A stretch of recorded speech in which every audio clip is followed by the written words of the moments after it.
Today, we have the wonderful Lizzie speaking. Lizzie Milne. Would you like to talk about Lizzie's actual role title? Lizzie. What's your role title, Lizzie? We were talking about this. Lizzie has been a youth pastor here for many years, but now a lot of her focus is spent on equipping our family of churches to serve our schools. The doors have been opening more and more of schools asking churches to come in to run assemblies, to run Alpha, to serve the kids through leadership courses and things. And so Lizzie coordinates a lot of that work, as well as coordinating all the youth at Focus. So let's give Lizzie a warm welcome. She's got a great word for us. Lizzie, over to you.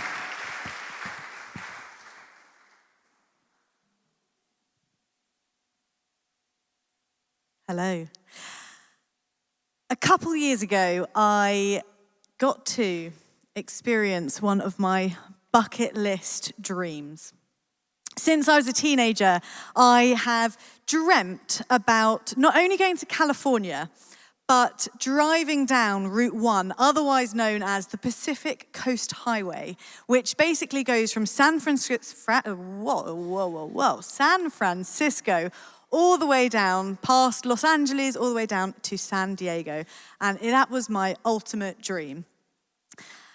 And so my husband and I, we had just got married and we started exploring, could this be the time to go off to America and do my dream road trip? And so we started looking into it and we found some very unbelievably cheap flights that was definitely the Lord's provision. And so we booked and so we were confirmed. And then we were counting down, we were getting so excited. And so a couple of years ago, we were just a few months out from our holiday. My husband, Ollie, he is a furniture maker, and he basically got into actually a nightmarish accident at work.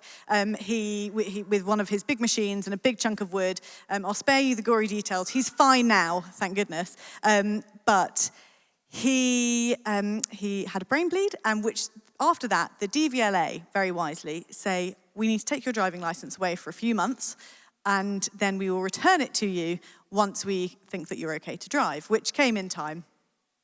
However, we were in the countdown to this dream road trip, and the agreement was Ollie was going to be the driver, and I was going to be the passenger princess. And so we were preparing for our holiday, and I was really getting worried that his driving license would not arrive. And the day of the holiday arrived, and it had not come.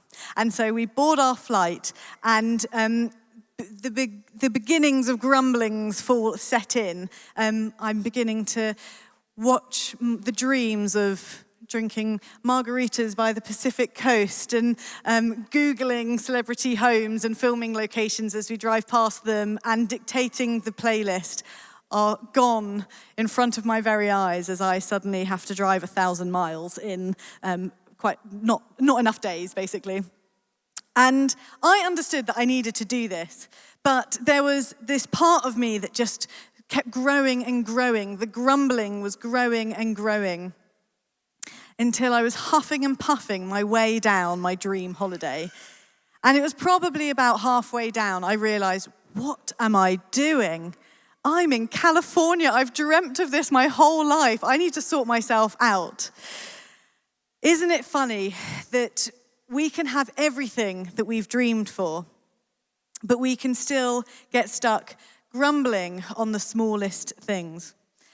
We are digging into some of what Paul says about this today. So we're going to pick up in Philippians 2, and we will read from verse 12. Therefore, my dear friends, as you have always obeyed, not only in my presence, but now much more in my absence, continue to work out your salvation with fear and trembling, for it is God who works in you to will and to act in order to fulfill his good purpose. Do everything without grumbling or arguing, so that you may become blameless and pure, children of God without fault in a warped and crooked generation. Then you will shine among them like stars in the sky, as you hold firmly to the word of life. And then I will be able to boast on the day of Christ that I did not run or labor in vain. But even if I am being poured out like a drink offering on the sacrifice and service coming from your faith, I am glad and rejoice with all of you. So you too should be glad and rejoice with me. This passage is out of Philippians, which is one of Paul's letters. Paul, who, quick history lesson here, Paul, who used to be Saul, persecuted Christians, then had a huge moment of transformation, changes his name to Paul, becomes one of the most prominent characters in the early church, planting churches all over the world and writing letters to friends and churches to encourage and sharpen them in their mission in Christ.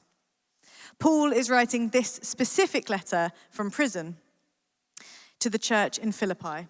The theme of this letter has been described as an appeal to harmony and working out their own long-term obedience as far as the gospel is concerned. Salvation is not only something they receive, it is something they do. This is a message for a church community in working out how they fully live out the salvation they have received individually and how that impacts their wider community. And so what can we learn from this? Well, Paul sets us up with a helpful framework. Don't grumble or argue. Live out your salvation and you'll shine bright. Sounds simple. Paul's letters are to communities and appeal to common issues running through the modern day church, still running through the modern day church. And so we can be comforted that it is not a uniquely modern issue, that we can sometimes really struggle to get on with our mission and get on with each other. Whether this feels acutely accurate for what you need to hear right now because of your own personal relationship experiences, or whether this is a message more broadly that we can embody, whether you're exploring or whether you've been in this for a long old time. This addresses how our relationships with one another might be a helpful temperature check for how we're spiritually doing. Paul leaves no space for misunderstanding. Do not grumble. There is reference here to Exodus, when the Israelites are being led out of slavery and they are grumbling because while they are free, they are longing for the structure of bondage. They are longing for what felt familiar. Paul is ushering us as far from old habits as possible, straight into working out our salvation. We're going to explore what it looks like to live out this salvation. So, number one, salvation is for you. The gospel message declares, I am accepted by God through the work of Jesus Christ. Therefore, I obey. And obey being, I love God and I love others. In believing the gospel, one builds a relationship with God and a new identity. But it is not finished there. In our passage, Paul references this, for it is God who works in you to will and to act in order to fulfill his good purpose. We continue to be transformed, allowing fruit of the Spirit to grow and develop from us. As you hear this, you may be reminded of times that you've seen transformation in your own life, or perhaps you're beginning to see the early stages of that as you explore. We see it scattered throughout the Bible of individuals transformed. The woman at the well, Jairus' daughter, Lazarus' resurrection. I can think of a time when, so this was, I'm going to say 2018, I got set up on a kind of a youth version of a blind date, not really a date at all, with a teenage girl who I didn't know, but one of the staff members here knew, and she needed a little help, and I was youth pastoring at the time, and I was quite happy to take her for a milkshake. Milkshakes are lovely. And we showed up just across the road, and she obviously did not want to be there.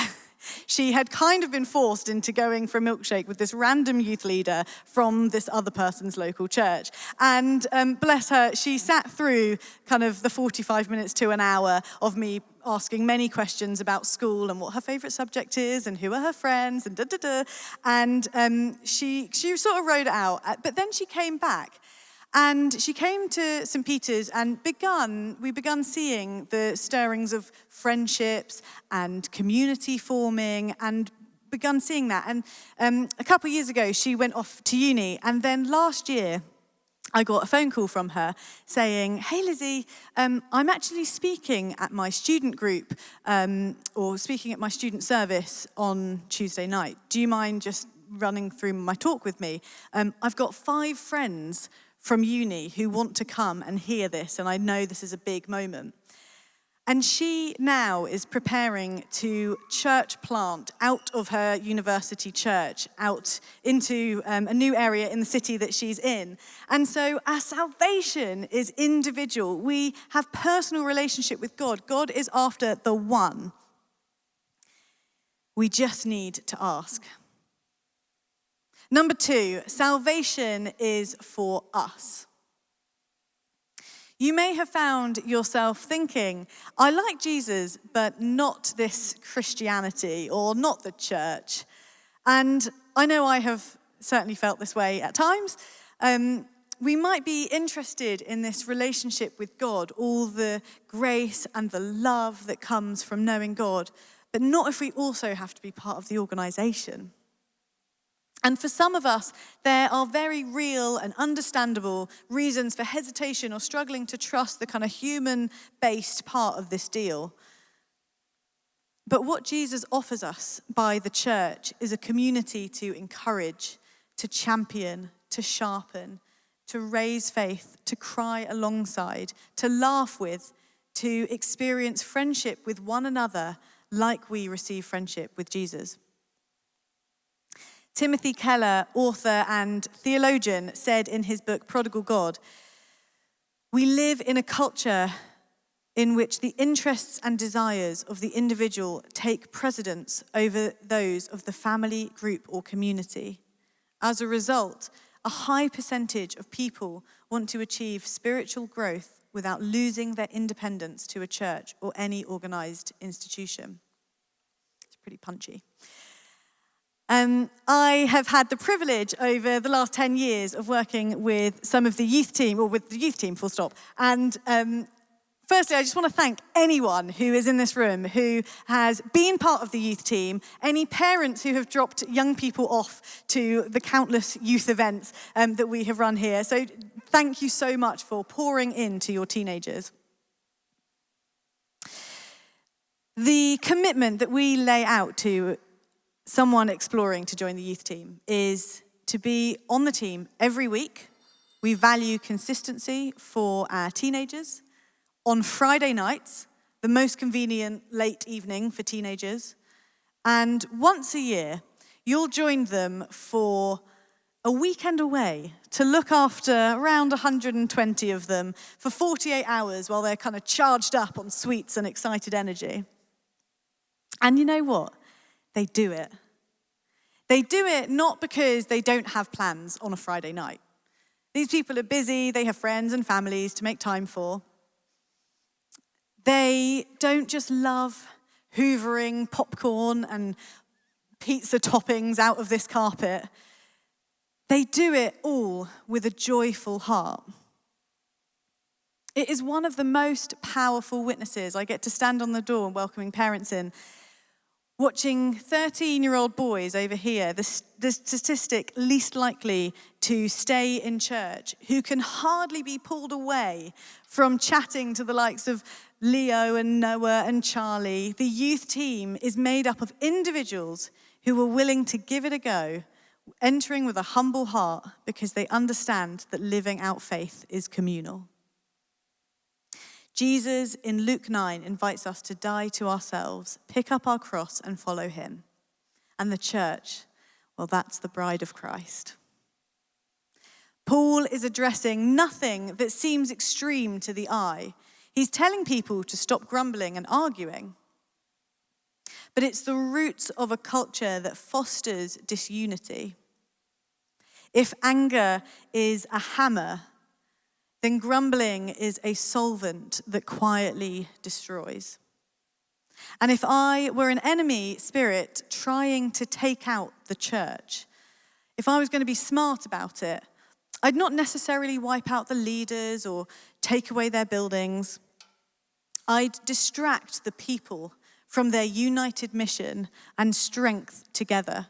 I'd spark people to think, oh, those Christians are a bit cringe, or they're a bit too different, and just tap away at the culture of their relationships until they kind of all just can't stand each other. I think I'd make them think that Sundays are a bit of a chore and that they'd be better off without those people in their small group. Maybe that they're too busy to serve their neighbour. I'd highlight all the differences rather than the united mission. A 2024 study found that 1 in 5 Americans have cut ties with family members over differences regarding political views. 1 in 5. So how do we do unity in our modern world? We look to Jesus Christ. Jesus in John 17 prays that people will know that they are one, like he is in the Father and the Father in him.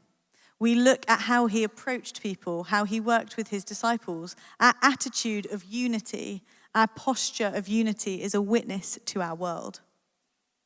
What Jesus cared about is unity, not uniformity. Uniformity measures an outcome, whereas unity is a posture of humility. Paul says how we will shine bright like stars in the sky. However, I think we can get this muddled up sometimes. If we aim to primarily shine bright, show people how holy and clean we are, perhaps if we show how generous we are to earn God's love, then we've totally missed the point of Jesus. If we aim to build our friendships and community on the fact that we are shining lights, then your relationships will always, every time, put you at the center. It forces a burden on you to be perfect at all times. Whereas if we model our life on Jesus, then we will get out of our own way. We will experience love and grace. We will begin working out that salvation, and we will experience unity, and then we will shine bright as a consequence. And we see that time and time again by the way that so many of you in St. Peter's serve our city. As I was reflecting on this, I was thinking about examples of beautiful unity with Jesus at the center, and I couldn't help but notice a pattern. Step 1, someone receives God's love. You receive God's love. Step 2, said person begins to, as Paul says, work out their salvation. The sproutlings and seeds of transformation begin to happen in their hearts. Step 3, the natural reaction of God's transforming love to express and share with others. Others receive God's love through the form of joy and gentleness and self-control or patience. Those fruit, the fruit of the seeds that were planted. Step 4, we begin to witness the transforming power of Jesus' love in their lives. We see burdens lifted, addictions broken, reconciliation in broken relationships, value over their life, which then raises the faith of those witnessing, which then reminds us of, or it gives us fresh revelation of God's love for us. And we've got I've got a story for you that is literally live kind of between last week and this week. There is a member of our congregation, she was at the 9:30 this morning, Dawn. She described to us that she had 3 or 4 years of hip pain, just chronic hip pain, always hurt. She described how she couldn't stand in worship beyond family worship at the beginning, just real pain. And on the way out of the service last week, she mentioned to a couple of the team, Rich and Tinu, that she had pain. She was off to go swimming to kind of do some exercise to relieve the pain. And they said, oh, well, we should pray for you. And so they prayed, and off she went. And as she was swimming, she felt warmth in her hip and her leg. And as she got out the pool, she had no pain.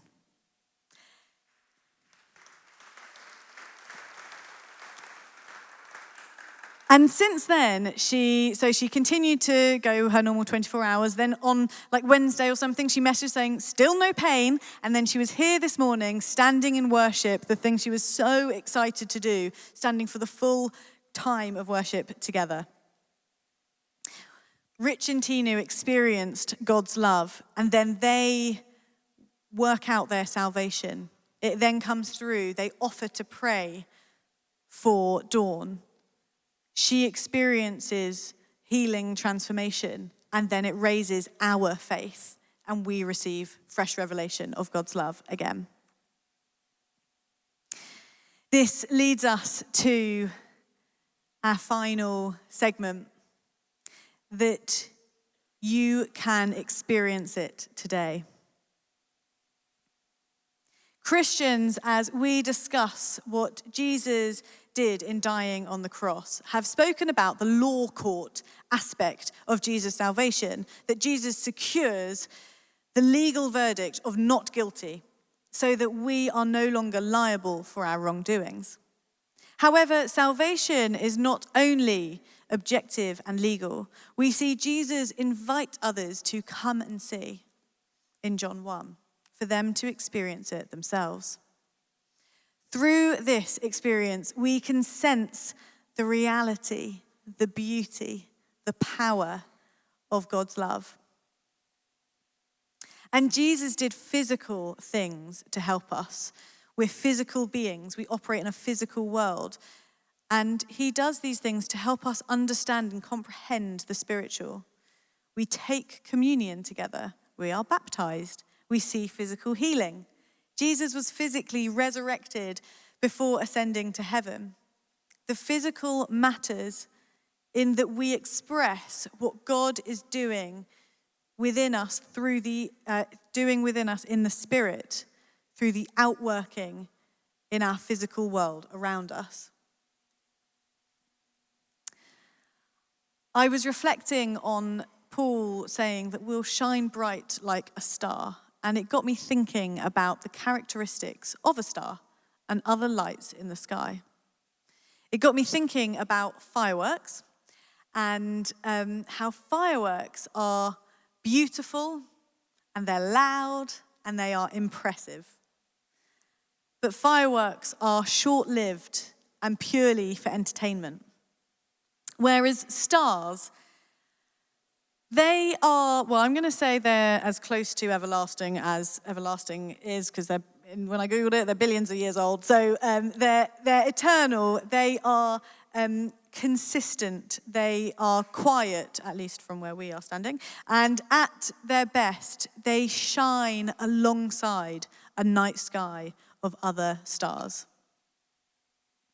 As we prepare for communion, might I encourage you to use this moment to explore whether there's places in your heart that might be quick to grumble or quick to put divides in place. Maybe you haven't experienced this love yet from Jesus, and some of that Jesus-shaped transformation, like Dawn experienced, sounds pretty good right now. Wherever you are in the kind of cycle, this is an opportunity for you to come to Jesus and ask for his help. Jesus, we thank you that you have endless grace for us, that when our humanness gets in the way of our relationship with you, that you understand, you let us hand it over to you, and that we don't have to carry that burden. And Jesus, we just pray right now for your unity amongst our church, that your Spirit will move among us this morning. Amen.